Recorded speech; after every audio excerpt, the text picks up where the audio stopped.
본 방송에서 제공하는 투자 정보는 투자 판단에 대한 조언입니다.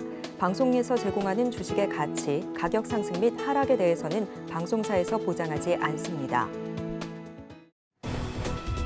실시간 정보 브리핑입니다. 넥슨은 자회사 네오플이 개발한 2D 액션 역할 수행 게임 던전앤파이터 모바일을 중국에 정식 출시했다고 밝혔습니다. 던파 모바일은 원작 PC 게임 던전앤파이터 초창기 버전이 지닌 던전과 아이템을 재현하고 던파 모바일만의 독자적 콘텐츠를 구현해 중국 유저들의 호평을 받았다고 회사 측은 설명했습니다. 다음 소식입니다. 두산 에너빌리티는 칠레에서 화력발전소 연료 전환 사업을 수주했다고 밝혔습니다. 이 사업은 칠레의 375메가와트급 IEM 발전소의 발전 연료를 석탄에서 천연가스로 전환하는 프로젝트입니다. 세 번째 소식입니다. 한솔 로지스틱스 주가가 장중 18% 넘게 올랐습니다. 보유사인 한솔홀딩스가 지분 18.53%에 대한 공개 매수를 추진하기로 결정했기 때문입니다. 마지막 소식입니다. 일론 머스크 테슬라 CEO가 오늘 개막하는 AR 서울 정상회의에 대한 기대감을 나타낸 동시에 윤석열 대통령의 X 계정 팔로우를 시작했습니다. 최근 테슬라가 국토교통부 등의 한국 내 완전 자율주행 도입을 준비하고 있다는 사실을 밝힌 지 약 3주 만입니다. 앞으로 자율주행 관련주 상승의 동력이 될 수 있을지 살펴보시기 바랍니다.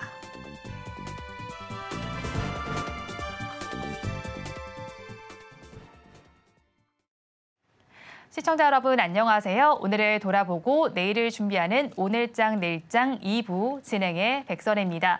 장 마감까지 확실한 승부 전략과 내일장 주목할 섹터까지 제시해드리고 있습니다. 오늘도 저희 방송과 함께 하시면서 성공적인 투자 전략 가득 담아가시기 바랍니다.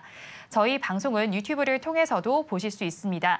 유튜브 검색창에 서울경제TV라고 검색하시면 저희 방송과 함께 하실 수 있으니까요. 많이 참여해 주시기 바랍니다. 그러면 오늘장 내일장 2부 본격적으로 시작합니다.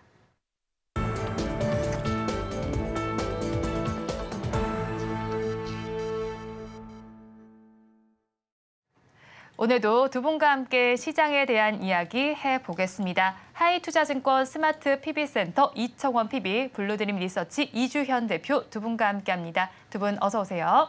안녕하십니까. 네, 오늘 우리 시장 모두 지금 시간 기준으로 약세를 보이고 있습니다. 그래도 코스닥 시장은 장중에 저점보다는 조금 힘을 내는 모습이 나타나고 있는데 시장 전반이 내림세가 나타나는 만큼 시장에 대한 투자 전략 어떻게 짜보면 좋을까요, PB님? 이제는 조금씩 접근을 할 필요는 분명히 있을 것이다라고 보여집니다. 그러니까 오늘 시장이 어제 필라델피아 반도체 지수가 꽤나 괜찮았는데 정말 힘이 없습니다.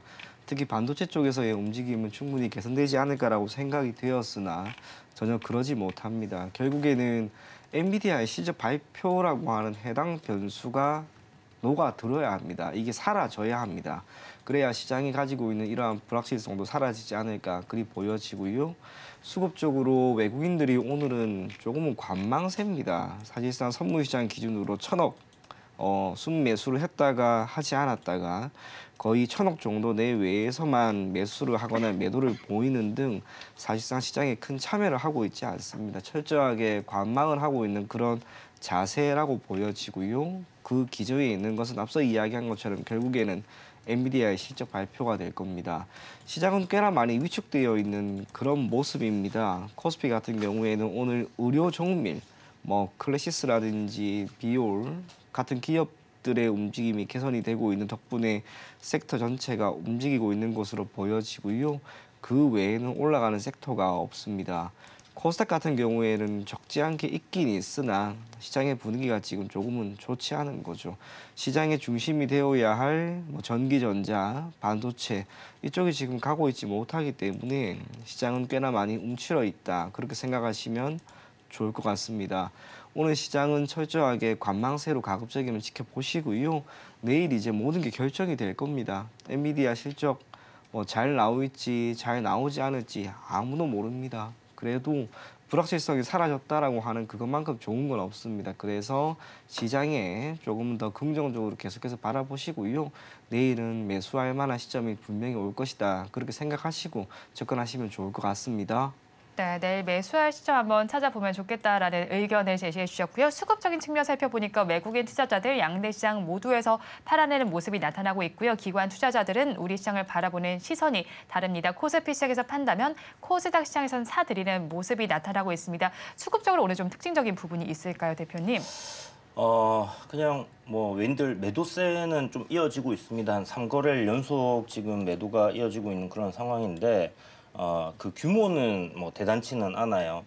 아쉬운 부분이 이제 유럽 증시도 신고가고 미 증시도 신고가를 계속해서 갱신을 해서 가는 상황에서 이제 국내 증시가 전고점을 돌파를 시원하게 좀 못하는 그런 상황이고요. 오늘 5일선 아래로 좀 이탈하면서 전저점을 지금 코스피 같은 경우는 살짝 이탈을 하는 그런 흐름입니다. 지난번 이제 4월 달에 조정을 좀 큰 폭으로 받고 나서 반등을 V자 반등으로 강하게 좀 올라왔는데 20일 이동 평균선이 이제 방향을 상방으로 살짝 돌려놓은 그런 상황인데 이격이 좀 많이 벌어져 있는 그런 모습이죠.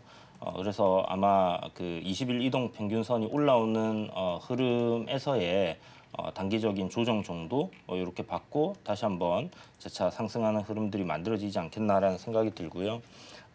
환율적인 부분에서 뭐 외국인들이 크게 우려스럽게 이렇게 매도가 나오거나 그렇게 우려할 필요는 없다라고 봐야 될 것 같습니다.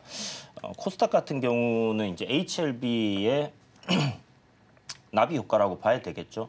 이게 이제 한번 무너진 이후에 오늘 뭐 반등 나올 때 같이 지수가 좀 반등하는 그런 흐름들을 보여줬지만 다시 조정받으면서 국내 증시도 지금 5일선 아래로 밀리는 그런 흐름들을 보여주고 있기 때문에 이러한 어떤 투심이 좀 회복되는 그런 시점까지는 시간이 뭐 하루 이틀 정도는 더 걸리지 않겠나 이런 생각이 들고요. 특히나 이제 시장이 상승하기 위해서는 국내 어떤 대형 섹터들이 좀 움직여줘야 됩니다. 그게 이제 저PBR 관련 섹터가 됐던 아니면 뭐 반도체나 자동차 섹터 이렇게 좀 큼직한 섹터들이 상승하는 그런 모습을 보여야 되는데 아직은 그런 흐름들은 나오지 않고 있다라는 부분이죠. 좀 전에 이제 이야기해 주셨던 것처럼 엔비디아의 실적 발표 이후에 어떤 불확실성이 해소된다. 그리고 나서 뭐 실적이 긍정적인 요인들, 가이던스가 또 발표되겠죠. 그에 따른 어떤 수혜가 예상되는 종목들이 반도체 쪽으로의 어떤 매기를 만들어낸다라면 국내 증시도 상승하는 흐름으로 이어질 가능성이 좀 높지 않겠나 이렇게 보고 있습니다. 네, 앞으로 일정 한번 체크를 해보면서 국내 증시의 상승 흐름까지도 한번 함께 체크를 해보시면 좋을 것 같습니다. 자, 그리고 시장에서 급등하는 종목 이야기를 해보겠습니다. 먼저 원익에 대한 이야기를 해보겠습니다. 자산 5조 원 이상의 대기업 집단이 지정됐다는 소식 속에서 급등 양상이 펼쳐지고 있습니다. 지금 주가를 살펴보니까 장중에는 상한가까지 도달하는 모습이 나타나기도 했고요. 지금 시간 기준으로도 급등 양상이 펼쳐지고 있습니다. 자, 오늘 시점에서 보유자분들께서는 차익 실현에 나서도 괜찮을까요, 피비님? 저는 그렇게 하시는 게 조금 더 괜찮지 않을까라고 보여집니다. 이슈에 따라서 주가가 이렇게 올라간 것으로 보여지는데요. 기업 가치는 현재 그 정도까지는 아니다라는 생각을 사실 많이 하고 있습니다. 이유가 1분기 실적을 조금 전에 보니까 영업이익이 우선은 매출액 같은 경우에도 크게 개선되는 움직임이 없었고 영업이익 기준으로도 소폭 감소하는 모습이 나왔습니다. 뿐만 아니라 동사의 제품 구조를 한번 쭉 보게 되면 실질적으로 동사가 직접적으로 생산을 해서 판매하는 제품보다는 물건을 가지고 와서 판매를 하는 상품의 매출 비중이 더 높습니다. 우리가 지금 많이 알고 있는 저출산 관련 많은 기업들, 뭐 꿈비라든지 아가방 컴퍼니라든지 이런 기업들의 실적이 조금씩 좋지 않아지는 이유 중에 하나가 제품이 아니라 상품 매출 비중이 높기 때문입니다. 마찬가지입니다. 그러니까 원익 같은 경우에도 현재 그러한 움직임을 보이고 있다는 것은 꽤나 아쉽다라고 할 수가 있고요. 우리가 통상적으로 기업을 선정할 때 실적이 단순하게 좋아진다라고 하는 것보다는 제품 매출 비중이 많이 높은지를 봐야 합니다. 지금 보이는 클래시스, 비올 이런 기업들은 제품 매출에 대한 비중이 언제나 높습니다. 거기에 소모품까지 계속해서 늘어나는 거죠. 원익은 현재 그러한 모습은 아니기 때문에 적어도 실적이라고 하는 측면에서는 우리가 주가의 상승을 크게 견인하기에는 일정 부분 어려울 것이다. 그리 보여집니다. 다만 시세가 이렇게 크게 붙었고요. 기술적으로 240일 기준 신고가가 나왔기 때문에 조금의 주가 상승을 더 기대해 볼 수 있을 것으로 보입니다. 그럼에도 불구하고 변동성이 이렇게까지 커졌기 때문에 개인 투자자분들이 개인적으로 일을 하시면서 해당 종목을 계속해서 바라보고 트레이딩을 하는 건 쉽지 않을 겁니다. 많은 분들이 지금 수익권에 있을 것으로 기대가 된다는 점에서 원익은 지금 시점에서 잠시 정리를 하고요. 다른 섹터에 있는 많은 기업들을 한번 찾아볼 것을 권해드리겠습니다. 네, 원익은 일단 정리를 해보시고 다른 섹터에 있는 기업에 집중을 해보시면 좋겠습니다. 자, 그리고 좀 슬픈 소식이 전해졌다고 해야겠죠. 이란 대통령의 사망 소식이 전해졌습니다. 자, 이 소식 속에서 급등하는 종목이 또 있죠. KBI 메탈입니다. 사실 이 소식도 있지만 지정학적인 리스크가 고조가 되고 있고 또 연준에서는 금리 인하 낙관론이 나타나게 되면서 지금 급등 양상을 펼치고 있습니다. 장중에 고가보다는 못하지만 그래도 7에서 8%대 강세를 보이고 있는 KBI 메탈인데요. 지금 지점에서는 투자 전략 어떻게 짜보면 좋을까요, 대표님?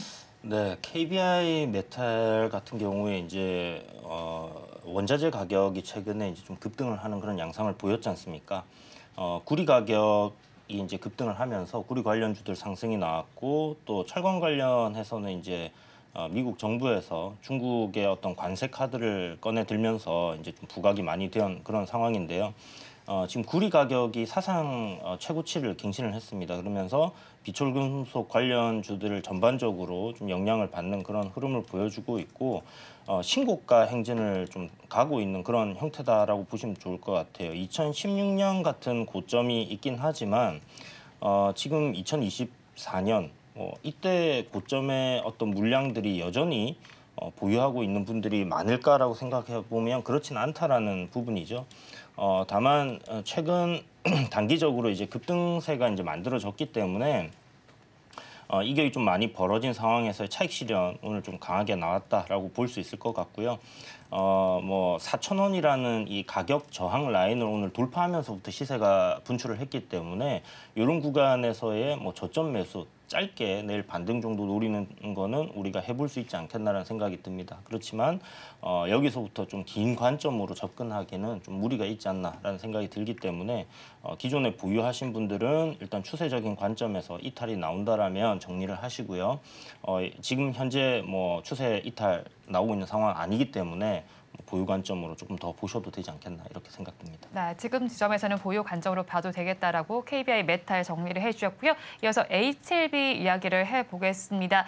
FT에서 승인 불발 소식 속에서 하한가로 직행한 이후에 오늘 드디어 조금 상승 기조가 나타나고 있기는 합니다만 자, 이 종목 지금 지점에서 주의가 필요한 종목이겠죠? 정말 딱 반반으로 생각을 하는데요. 이유가 우선은 승인이 쉽게 되지 않는 모든 파이프라인이 참 많습니다. 3상까지 다 통과되는 경우는 0.4%밖에 되지가 않기 때문에 그러한 상황에서 HLB 같은 경우에는 그룹 전체가 지금 노이즈가 있었는데 다행히 오늘은 소폭 반등을 하는 그런 모습을 보이고 있습니다. 그러다 보니까 오늘 지금 한번 사볼까라고 하는 심리가 참 많이 나타나고 있는 그런 모습인 듯합니다. 개인적으로 HLB라고 하는 그룹 자체가 리스크가 조금 크긴 큽니다만 이번에 나타난 이런 사태를 해명하는 그 많은 과정에서도 우리가 한번 투자 포인트를 찾아볼 수 있지 않을까 그리 보여지는데요. 한 5년 정도 전이었습니다. 2019년에 당시에 HLB가 리보세라님 해당 이슈가 조금 불거지면서 2거래일 정도 하한가에 직행했던 적이 있었습니다. 충격이 너무나 컸었습니다. 그런데 그 당시의 대표이사가 우리가 알고 있는 여러 가지 대중적인 채널에 직접적으로 출연을 하고요. 유튜브도 출연을 막 했습니다. 회사의 현재 상황에 대해서 적극적으로 해명을 하고 어필을 하는 거죠. 그렇게 한 다음에 당시 기준으로 HLB의 주가가 25,000원 정도까지 떨어졌었는데요. 한 3개월 정도 있다가 20만 원 정도까지 올라갔었습니다.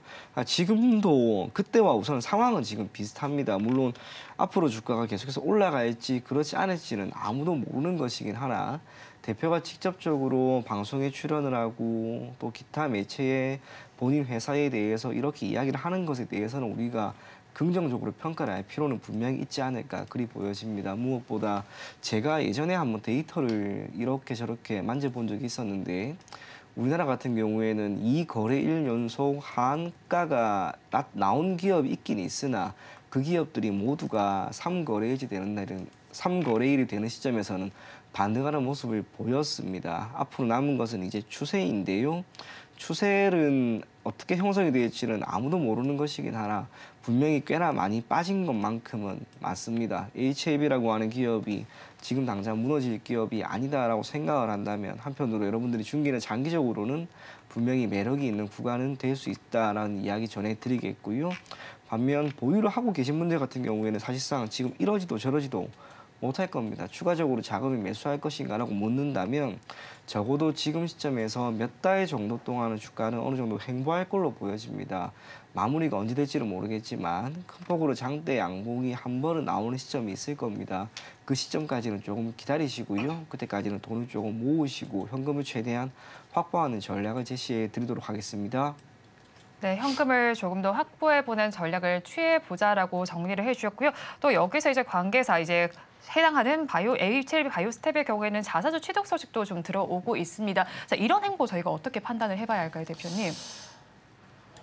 글쎄요, 뭐 자사주 취득 같은 경우는 기본적으로 일단 호재라고 볼 수는 있겠죠. 그런데 이제 자사주 매입 소각까지 이제 좀 결정을 했으면 어땠을까 하는 생각이 들고요. 뭐 주가가 이제 급락하는 상황에서 어떤 뭐 주주들을 위해서 뭐 자사주 매입을 한다. 거기다 소각까지 한다면 뭐 긍정적인 요인으로 볼 수는 있을 거라 이렇게 생각을 하고는 있습니다. 일단 HLB 전반적으로 우리 봤을 때 네. 증시 이제 급락이 이미 뭐 상한가 2번 나온 상황이고 어떤 악재에 대한 주가는 뭐 다 녹아 있지 않나라고 볼 수도 있을 것 같아요. 물론 뭐 이번에 이제 삼상 임상 관련해서 이슈가 되면서 이제 주가 상승 출발했던 그런 구간까지 아직 다 내려온 건 아니지만 이게 이제 완전 거절이 아니라 보류라는 관점에서 6개월 이후에 다시 한번 재심사를 받는다라면 한 2, 3개월 뒤에 다시 한번 그런 기대감들을 모아서 주가는 또 상승할 가능성 여전히 있다라는 생각은 듭니다. 다만 뭐 그 방향을 전환하기까지는 우리 확인해야 되는 부분들 눈으로 일단 확인되기 전까지는 그게 그렇게 일어날 거다라고 확정적으로 생각해서 접근하기는 좀 어려울 것 같다라는 부분들을 꼭 생각하시면 좋을 것 같아요. 네, 조금 긴 관점을 한번 바라보셔야 될 것 같습니다. 이어서 종가 베팅한 섹터로 넘어가 보겠습니다. 자, 오늘 시장 속에서 뚜렷한 주도주가 없는 가운데 그래도 가상자산과 관련된 부분에서는 움직임이 나타나고 있습니다. 이더리움 현물 ETF 기대감 덕분입니다. 자, 이 섹터에 대한 이야기 한번 말씀해 주실까요? 네, 실은 최근에 제가 비트코인이라든지 이런 가상화폐에 대한 이야기를 좀 심도 있게 다루는 프로그램을 한번 본 적이 있습니다. 그걸 보면서 나름대로 뭐 말씀을 하셨던 분들도 여러 가지 논리로 당연히 이야기를 하는 것이긴 하나 우리가 놓치면 안 되는 여러 가지 것도 분명히 있습니다. 많은 분들에게 한번 여쭤보는 겁니다. 가상화폐는 증권이라고 부를 수 있는가? 당연히 그럴 수 있습니다. 이유는 증권이라고 하는 것은 화폐로서의 가치가 있는 모든 증서를 의미하는데요. 통상적으로 우리가 이것은 협의의 증권이라고 했을 때 주식과 채권만을 말합니다. 하지만 광이 넓은 의미로 본다면 사실상 뭐 기프트콘이라든지 상품권까지도 모두가 포함이 됩니다. 이유는 한 가지밖에 없습니다. 화폐로서의 역할을 하기 때문에. 그러면 지금 시점에서 비트코인을 기반으로 하고 있는 이런 가상화폐 같은 경우가 화폐로서의 역할을 하느냐라고 묻는다면 당연히 그렇다고 봐야겠죠. 물론 실체는 없습니다. 하지만 실체가 없다 하더라도 그것이 자산이 아닌 건 아닙니다. 우리가 많은 기업들이 가지고 있는 뭐 특허권이나 지적재산권 같은 경우도 무형자산이라고 하죠. 마찬가지입니다. 가상화폐 같은 경우에도 한편으로는 무형자산의 성격을 띠고 있는 한 가지 재화이기 때문에 여러 가지 측면에서 증권으로서 인정을 충분히 받을 수 있고요. 지금 시점에서 이슈가 되는 건 또 1억입니다. 비트코인이 최근에 조정이 크게 나왔었는데 또 반등이 또 가파르게 나오고 있습니다. 1억 원이 넘어간다라고 하는 이야기가 나오면 또 한번 광풍이 다시 한번 불 거고요. 결국에는 신고가를 언제 경신할 것인가라고 하는 그 많은 기대감이 주가에 묻어들지 않을까 그리 보여집니다. 앞서 제가 증권에 대한 이야기를 잠시 했는데 네. 지금 많은 정부가 이 비트코인을 화폐로 직접적으로 이용할 수 있는 증권으로 사실상 인정은 해주고 있지 않습니다. 정부 차원에서 도장을 찍지 않았습니다. 그런데 언제 어느 시점에 갑자기 도장을 찍을지는 아무도 모르는 겁니다. 적어도 이 가상화폐를 기반으로 하고 있는 너무나 큰 자산 시장이 이미 형성이 되어 있고요. 그와 관련된 거래소 또한 지금 넘쳐나고 있습니다. 정부가 특히 미정부든 뭐 우리나라 정부든 법적인 화폐로 인정할 때까지는 결국에는 시간만 우리가 두고 접근하면 괜찮지 않을까. 그게 의미하는 것은 비트코인이 역시나 대장주이기 때문에 비트코인이 더 크게 오를 수 있을 만한 여건은 앞으로도 남아있다. 그런 관점에서 가상화폐 시장, 특히 비트코인 관련주가 오늘 조금 더 크게 오르는 게 아닌가 그리 생각이 됩니다. 네, 가상자산과 관련된 전반적인 이야기도 전해주셨고요. 그 안에서는 좀 우리 기술 투자에 집중을 해보고 네. 싶으신 것 같습니다. 네, 아무래도 대장 종목이니까 이 종목을 역시 보는 게 맞다라고 보여지고요. 그 업비트 지분을 역시나 보유하고 있다는 그 이유로 동사가 대장주로 현재 꼽히고 있습니다. 앞서 이야기한 것처럼 동사의 기업 가치나 재무 실적 그것 때문에 주가가 움직이는 게 아닙니다. 동사 같은 경우에는 철저하게 비트코인의 가격 상승이라고 하는 것. 그것도 비트코인이 천천히 올라가게 되면 동사의 주가는 크게 움직이지는 않습니다만 급등을 하거나 급락을 하게 되면 그거와 연관돼서 시차를 하루 정도 두고 크게 움직이는 거죠. 지금 비트코인이 제가 오늘 확인했을 때 9,700만 원이었는데요. 며칠 안에 1억, 당장 내일 1억이 될 수도 있습니다. 1억이 되면은 또 언론에서 뉴스에서 비트코인 다시 한번 1억 돌파했다라고 하는 이야기가 나올 것이고 우리 기술투자 같은 경우에는 다시 한번 주가가 크게 오를 수 있을 만한 원인으로 작용하지 않을까 그리 보여집니다. 기술적으로도 사실 오늘 괜찮습니다. 오늘 갭이 지금 꽤나 크게 나왔습니다. 8% 정도 나왔는데요. 지난 3월에 주가가 이렇게 올라갔던 이 모든 이유는 비트코인이 1억 원을 우선 돌파했다는 것, 사상 최고가를 경신했다는 것, 그 모든 것에 따른 부분이었는데 이후 반감기가 지났다라고 하는 시점에 맞추어서도 지금 다시 한번 올라가는 것이기 때문에 여전히 힘은 있습니다. 거기에 갭까지 오늘 띄웠다면 내일 좋은 이슈에 따라 비트코인이 올라간다면 결국에는 한 번 정도의 시세는 더 주지 않을까 그리 생각이 됩니다. 그래서 우리 기술 투자 여러분들이 한번 관심 있게 지켜보시고요. 목표 가격은 우선은 짧게 대략 10,000원, 손절 가격은 8,500원 제시해 드리도록 하겠습니다. 네, 가상자산 관련주 중에서 우리 기술 투자를 종가 베팅할 종목으로 가지고 오셨습니다. 이어서 대표님의 종가 베팅할 섹터도 알아보겠습니다. 수출이 호조를 보이는 쪽입니다. 이번에도 수출 데이터를 살펴보니까 85억 달러 정도로 발표가 되면서 역대 두 번째 수출액이더라고요. 화장품에 대한 좋은 이야기 계속해서 들려오고 있는데 조금 더 자세한 이야기 한번 전해주실까요? 네, 좀 전에 얘기해 주신 것처럼 수출 굉장히 잘 되고 있는데 예전에 우리가 이제 화장품이 실적이 굉장히 잘 나왔을 때는 중국을 중심으로 한 매출의 기조가 굉장히 컸었어요. 그런데 현재 이제 중국에서의 어떤 수출도 어느 정도 개선되고 있는 상황에서 북미 쪽 그리고 서구권에서의 실적 개선이 굉장히 뚜렷하게 나오고 있다는 부분입니다.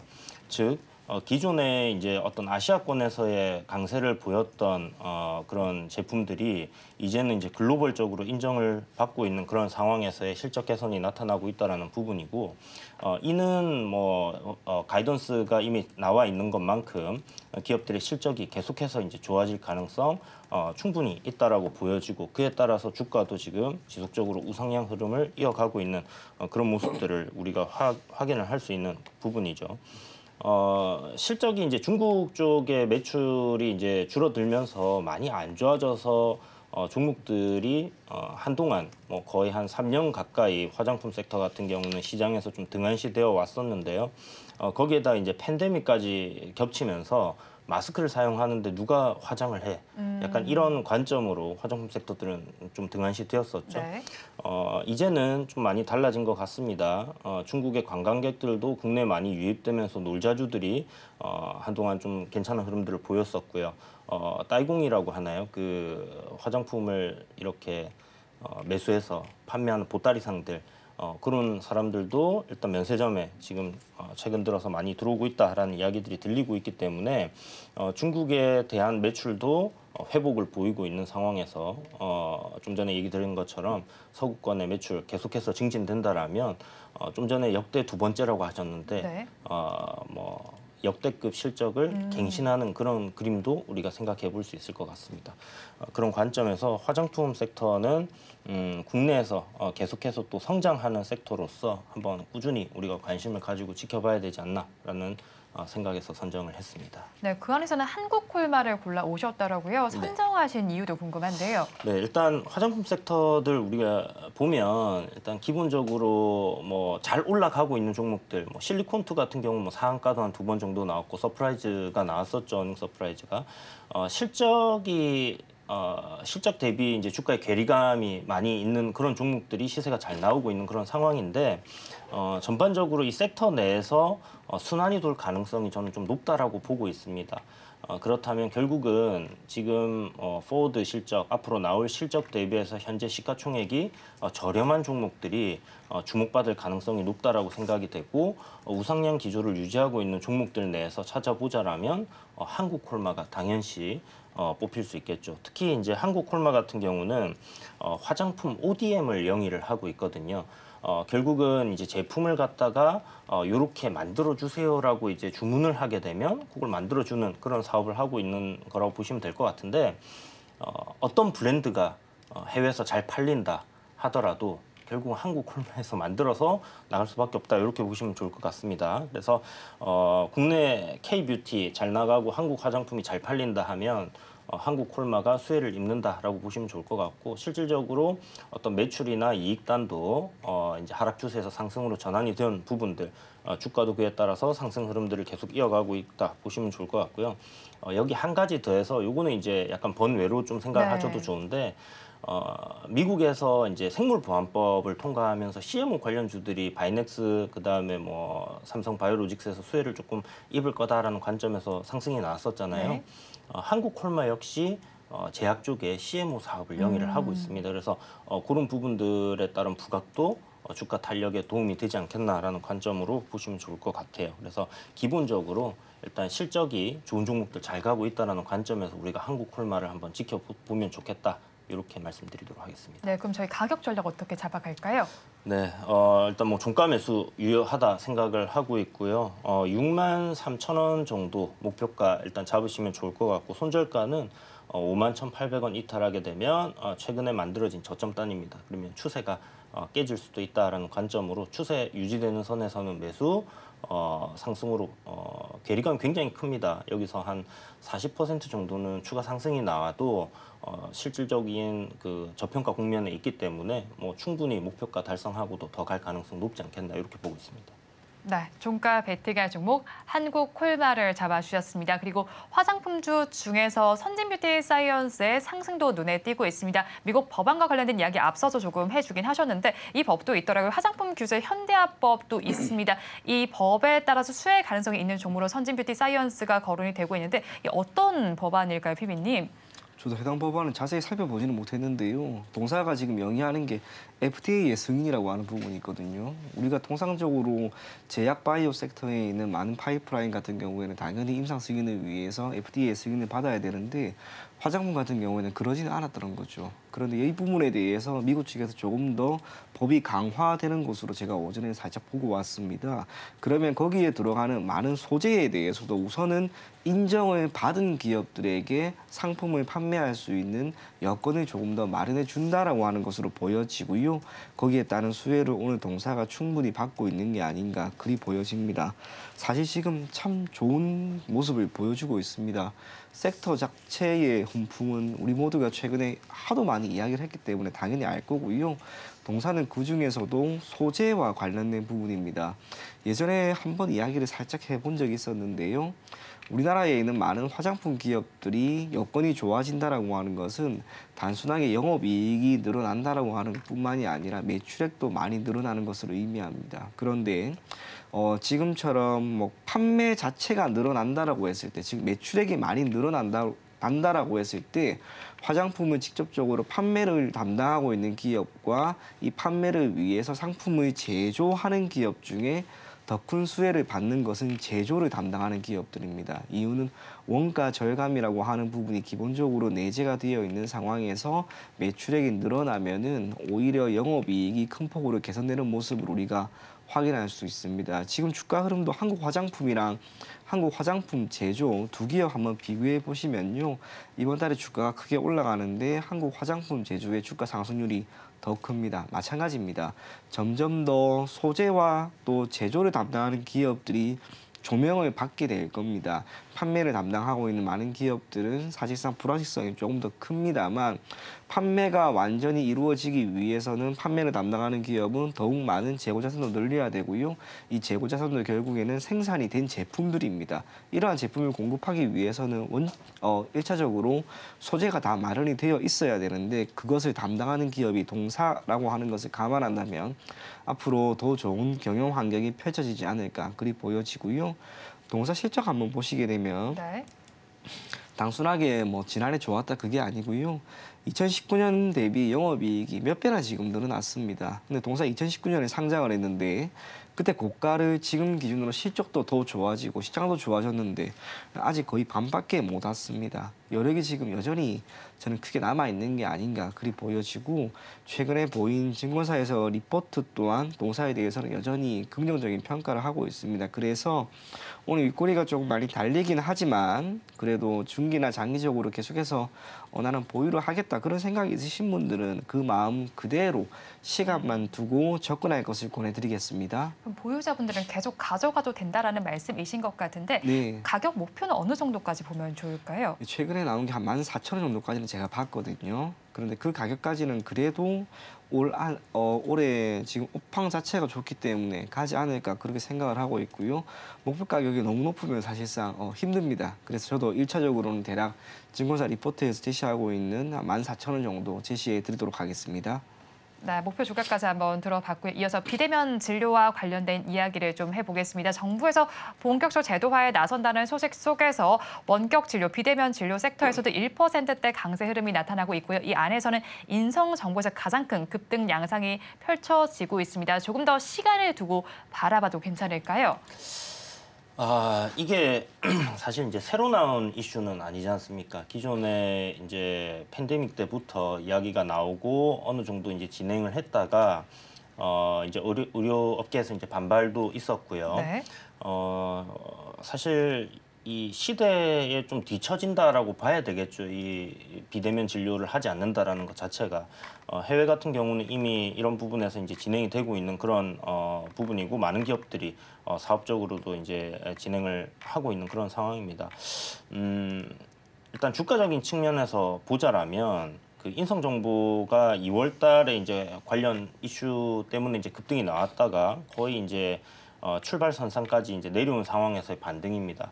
그리고 단기 하락 추세를 이제 좀 벗겨낸 그런 흐름이기 때문에 실질적으로 이제 얼마나 강력하게 정부에서 이 비대면 진료 관련된 부분을 드라이브를 거느냐 그리고 그에 따른 노이즈들이 계속해서 시장에 나와주느냐에 따라서 주가가 많이 달라질 거라고 생각됩니다. 다만 지금 바닥권에서 이제 거래를 동반하고 한번 시세가 나왔기 때문에 여기서 이제 연속적으로 주가가 계속해서 강하게 V자 반등으로 올라가기보다는 어느 정도 바닥을 만들어가는 그런 시간이 좀 필요할 것 같거든요. 그렇다면 단기적으로 급등세를 이어가기보다는 조금 쉬어가는 구간에서 방향을 확실하게 이제 추세를 상승으로 잡아내는 그런 흐름들을 우리가 확인을 하고 접근하는 게 좀 좋겠다 이렇게 말씀드리겠습니다. 네, 추세를 확인하면서 비대면 진료, 원격 진료 관련주들 접근을 해보자라는 의견이셨고요. 어쨌든 제도화된다는 이야기가 다시 또 수면 위로 올라온 만큼 비대면 진료, 원격 진료에 대한 PB님 의견도 궁금한데요. 제 개인적으로 쉽지는 않을 거라고 봅니다. 이유는 크게 두 가지인데요. 그 케어랩스나 인성정보의 주가 흐름 한번 보시면 2월에 두 기업이 모두 다 크게 올라가는 흐름을 보였습니다. 이때 어떤 일이 있었냐면은 총선을 앞두고 의사 증원 그거와 관련된 이야기가 있으면서 의사가 일터에서 잠시 멀어졌을 때죠. 그 자리를 지금 비대면 진료라고 하는 부분이 채워나가는 겁니다. 다르게 말을 하면은 의사가 자리를 지키고 있으면 비대면 진료 시장이 확대가 되는데 브레이크를 건다는 거죠.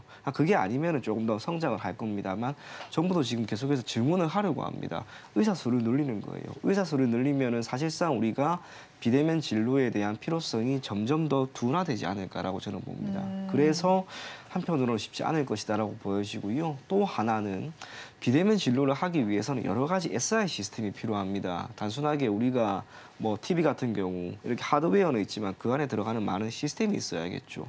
그 시스템을 개발하는 게 쉽지가 않습니다. 특히 우리나라에 있는 많은 기업들 같은 경우는 여전히 특정 진료를 위해 필요한 다양한 소프트웨어적인 부분은 많은 부분을 외주에 맡기고 있습니다. 이걸 기업이 자체적으로 직접 엔지니어를 고용하고 코딩을 하고 해서 해야 되는데 아쉽게 우리나라에 있는 비대면 진료 관련된 많은 기업들은 재무적으로 그리 탄탄한 기업들이 아직은 없습니다. 그러다 보니 비대면 시장이 계속해서 가속화되고 성장을 하기에는 브레이크가 걸릴 수 있을 만한 시점이다라고 한다는 점에서 이슈에 따른 주가 상승은 철저하게 저는 그렇게만 접근하는 게 맞지 않을까라고 보여지고요. 두 기업이 지금 시점에서 우리가 원론적으로 뭐 비대면 시장, 비대면 진료 시장 앞으로 커질 것이다라고 하더라도 실적이 지금 나와야 되는데 지금 그렇게 안 나오는 거죠. 그래서 주가라고 하는 것은 기대감을 가지고 오르는 게 맞긴 맞으나 제한적인 기간이 있습니다. 어느 정도의 시간이 있습니다. 그 시간 동안 실적을 보여줘야 하는데 지금은 그러지 못하기 때문에 한편으로 주가의 상승은 꽤나 어렵지 않을까 그렇게 생각이 됩니다. 그래서 보유를 하고 계신 분들은 오늘처럼 이렇게 주가가 반등이 나오는 것을 한편으로 비중을 조금 조절하거나 정리하는 시점으로 다가갈 것을 권해드리겠습니다. 네, 비대면 진료와 관련해서는 조금 더 바라볼 부분이 있는 만큼 관련해서 이렇게 이슈가 나온다면 비중을 줄이는 관점으로 접근해 보자라는 전략을 제시해 주셨습니다. 이어서 마감 동시효과 구간 우리 시장은 어떤 분위기 보이고 있는지 양대 시장의 분위기 체크해 보도록 하겠습니다. 오늘 우리 양대 시장 힘을 내지 못하면서 마감을 할 것으로 예상이 되고 있습니다. 그래도 장중에 저점은 딛어내는 모습이 나타나고 있습니다. 코스피 지수를 먼저 살펴보겠습니다. 마감 동시효과 구간을 지나면서 0.68%의 약세 흐름이 나타나고 있습니다. 지수는 2,723선에 마감을 할 것으로 예상이 됩니다. 이어서 코스닥 지수도 살펴보겠습니다. 코스닥 지수는 약보합권에 들 것으로 예상됩니다. 845선에서 종가를 쓸 예정입니다.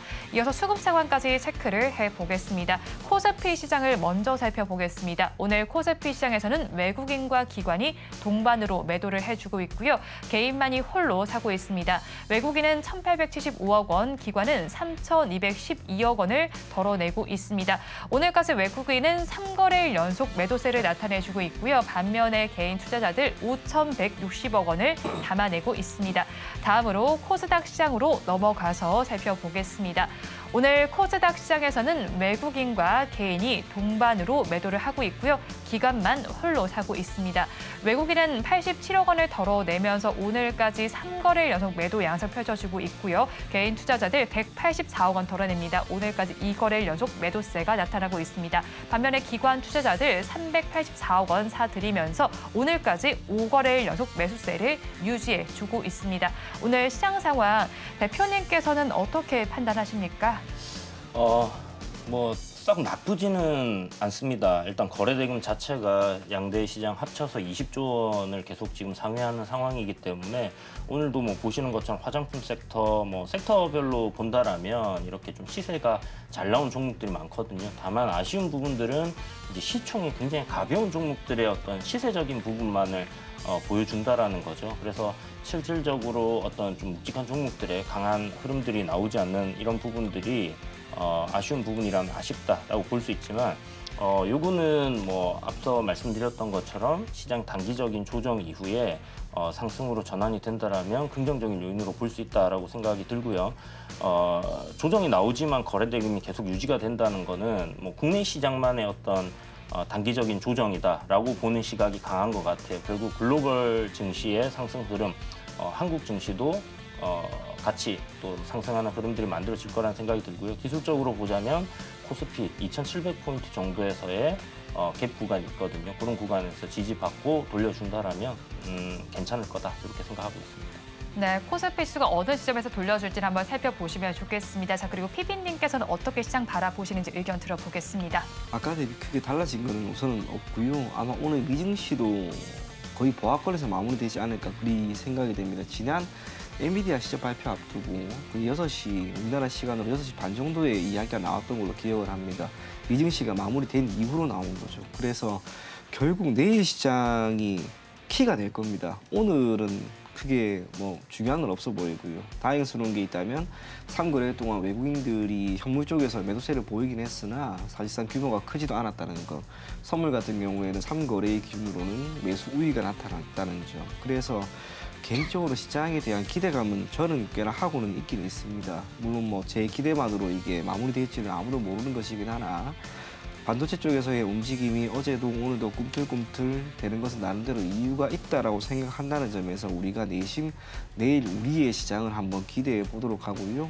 내일 시장이 좋다면 크게 두 가지. 첫째로는 반도체가 앞으로 다시 한번 달릴 것으로 보여지고 또 하나는 코스피 기준으로 240일 기준 신고가를 충분히 돌파할 것이다라고 하는 점. 그 점을 우리가 인지를 하시면서 오늘은 차분하게 잘 마무리하시고 내일 오전 시장 그리고 시가 여러분들이 한번 바라본 다음에 적절하게 잘 대응하면 괜찮다. 그런 이야기 전해드리도록 하겠습니다. 네, 시장에 대해서 마감까지 어떻게 전략 짜 보면 좋을지까지 들어봤고요. 양대 시장 오늘은 약세 흐름을 보이면서 마감을 할 것으로 예상이 되고 있습니다. 외국인 투자자들 양대 시장 모두에서 팔아내는 움직임이 포착이 되고 있고요. 거기에 더해서 오늘은 선물 시장에서도 매도 포지션을 취하고 있습니다. 마감 동시효과 구간 함께하셨습니다.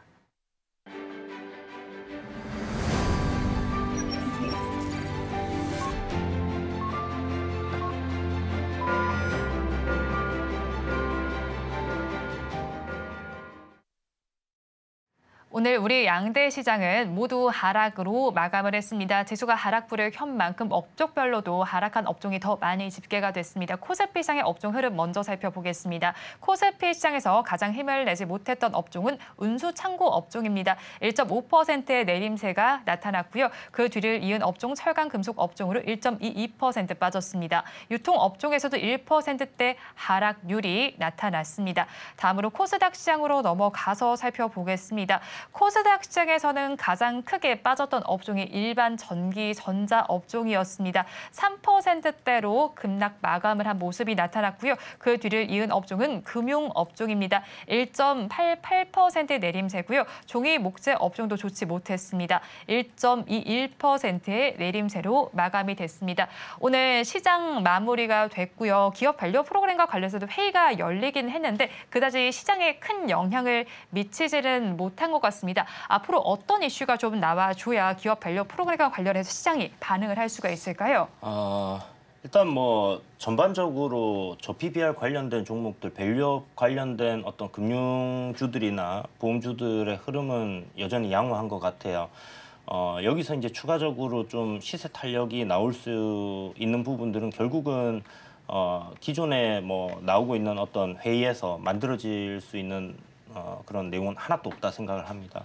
국회에서 일단 그 양도세 관련된 부분, 분리과세를 하는 그런 부분들이 결정이 되어야 되고 금투세 관련된 부분과 좀 연계가 다 되어 있다 이렇게 봐야 될 것 같아요. 그래서 세금 관련된 부분들이 좀 이렇게 나뉘어진다라면 기업들이 이제 배당을 하는 데 있어서 부담스럽지 않거든요.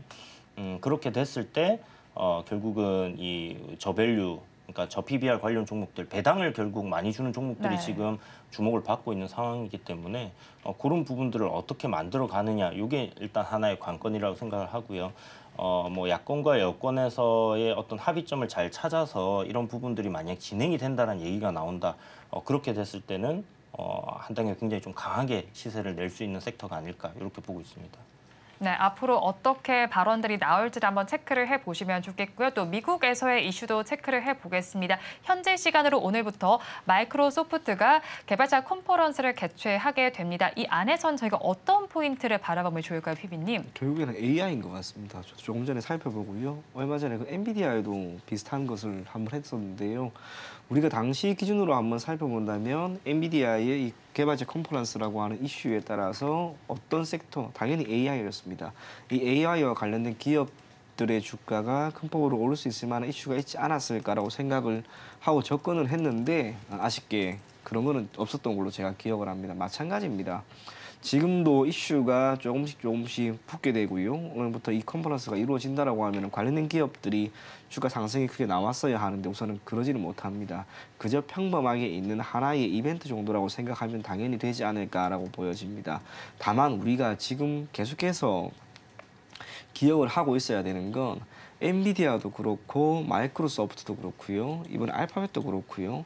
실적이 다 잘 나왔습니다. 우선은. 그리고 그 기저에 있는 건 이 AI를 기반으로 한 실적이 나왔다는 것이고 그게 의미하는 것은 지금까지 AI 시장의 성장을 위해서 이루어졌던 그 많은 투자가 결과를 맺고 있다는 겁니다. 그러니까 앞으로 더 많은 투자가 이루어지게 될 겁니다. 그게 의미하는 것은 결국 AI와 관련된 하드웨어나 소프트웨어 관련된 기업들의 주가나 또 경영 환경 자체는 우호적으로 만들어질 수 있다는 것을 우리가 반드시 기억할 필요가 있지 않을까 그리 보여집니다.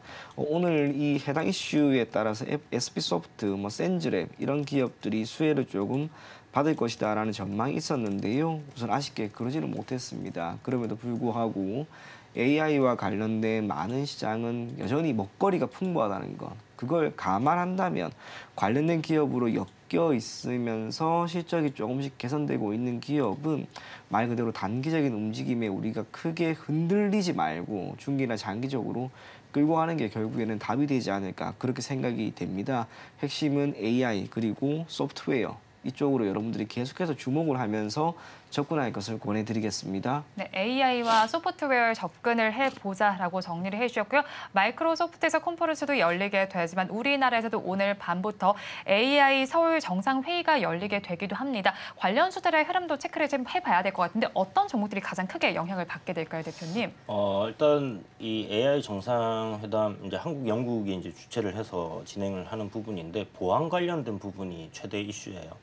결국 이제 AI 시대가 도래하면서 AI에게 해킹을 하는 코딩을 알려달라면 알려준다든지 굉장히 이제 보안이 좀 중점이 되는 그런 상황으로 가고 있는 것 같습니다. 그렇다면 기존에 이제 보안 관련주들이 사실 주가 흐름이 그렇게 썩 좋지는 않은데 이런 부분들이 이번 회의를 통해서 좀 부각이 되고 주가도 거기에 반응을 한다라면 내일 정도는 우리가 보안 관련주에 한번 집중을 해보는 것도 필요하지 않겠나라는 생각을 하고 있습니다. 다만 시세가 그리로 쏠리지 않는데 미리 들어가서 여기가 갈 거야라고 생각하는 거는 조금 무리수가 있다. 그래서 관심권에 놓고 보시되 일단 반응이 없으면 그냥 전향 지나간다 이렇게 생각하시면 될 것 같습니다.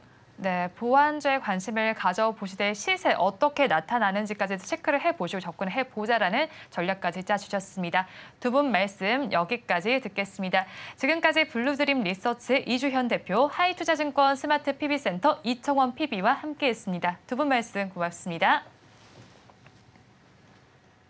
오늘장 내일장 2부에서 전해드린 내용 정리해서 보여드리겠습니다. 화면으로 확인해 보시죠. 오늘장 내일장 2부의 핵심입니다. 먼저 이청원 PB의 종가 베팅 종목 우리기술 투자입니다.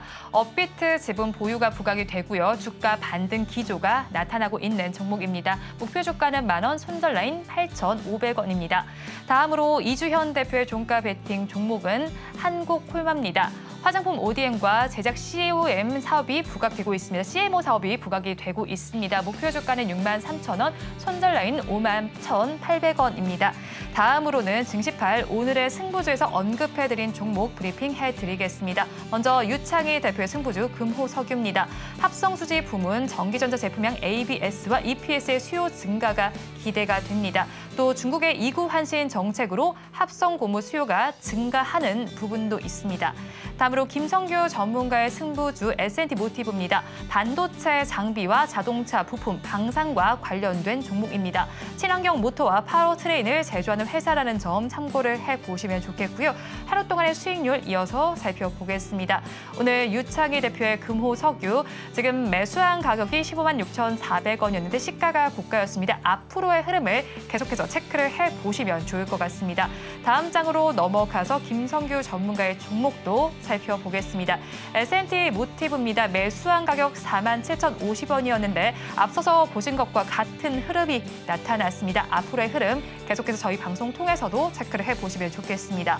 언급해드린 종목들 내일 아침 증시팔 오늘의 승부주에서 자세한 리뷰를 해드리니까요. 많이 시청해 주시기 바랍니다. 본 방송에서 제공하는 정보는 투자 판단에 대한 조언일 뿐 해당 주식의 가치와 수익률을 보장하지는 않습니다. 오늘장 내일장 2부에서 준비한 순서는 여기까지입니다. 저희는 내일 이 시간도 여러분과 함께하겠습니다. 오늘도 시청해주신 여러분 고맙습니다.